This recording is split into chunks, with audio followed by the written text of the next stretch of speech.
out of this world. No, this is what the bit is about. The bit is about that we are on a rock flying through the universe, which is the most spectacular thing anybody could ever possibly imagine, and yet nobody brings it up ever. People talk about crazy, boring, mundane things when we are on a rock flying through space, and that never comes up. That above you is the most spectacular thing you could ever look at ever. And yet people take these huge trips to go see the Grand Canyon, and they're like stare, like, oh my God, it's amazing, you have to see it, and it changes your life. And I'm like, how about up there? Like, look at all that. Speaking of flying through space, you don't think the moon landing is real? No, I don't. No. Do you?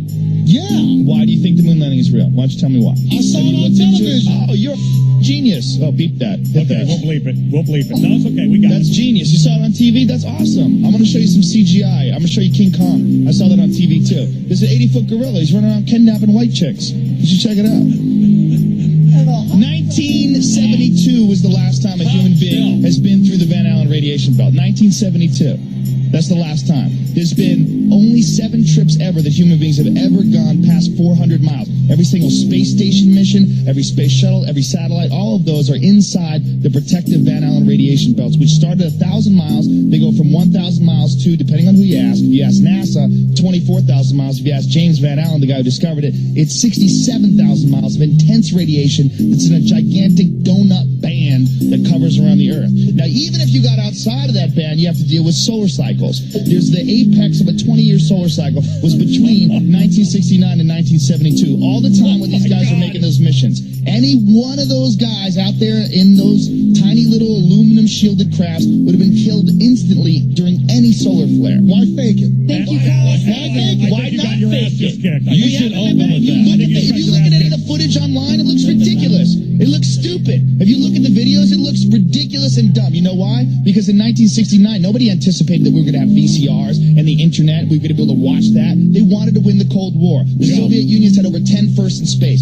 First man in space, first woman in space, first, they had everything. First dog in space. They had first satellite. They were so much more advanced than the Americans were. But the Americans were more advanced in trickery. And that's what they did. They figured out a way to fake it. That's why when Neil Armstrong got back, first of all, he went insane. They went into a deep depression. So did Buzz Aldrin. He became a huge alcoholic. He gave no interviews. Neil Armstrong still to this day will not give interviews. He gave one speech that he gave at the 25th anniversary of the moon landing. And this is what he said in front of America's best honor students. He said, "We have here amongst us America's best and brightest." And the quote was, "You will achieve many great things if you could peel away one of truth's hidden layers." That's a speech this guy gives standing in front of the top honor students of the country. Not, "I went to the moon." He doesn't say that. He gives this cryptic speech. Now, Bill Clinton, in page 100, I think it's 156 of his book, My Life, he gives this story about how when he was a kid, he was working with this carpenter. And this carpenter said, "I don't believe man landed on the moon." It was 3 months after the moon landing. And he said, "I thought that guy was ridiculous." He said, "You know what? I don't believe anything those TV fellows show you." He said, "After 8 years in the White House, I thought maybe that guy was ahead of his time." Wow. This is in Bill Clinton's autobiography. Wow. This is in his book. There's no way people went on the moon. There's no way. It's impossible today. China wants to go back to the moon. They don't even have a clue how to do it. They're going to try to get there in 2020. America thinks we could possibly go back in 2017.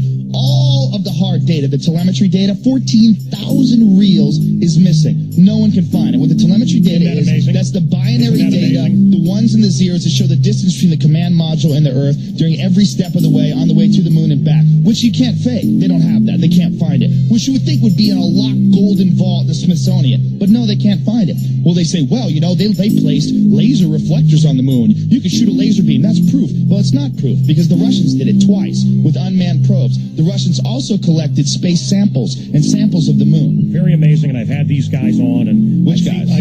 The different guys on the internet that are behind. There's a lot of guys, and I've debated that one guy, that Phil Plait from Battleship. I clown that guy. The guy that gets in every astronaut's face. Well, that guy's crazy Christian, and he's nuts. Which is, you know what? You have to be a little crazy to look that deep into this theory because it seems so solid. We went to the moon. It seems so solid until you look into it. But here's the only thing. We can't keep anything quiet in this country. It doesn't matter.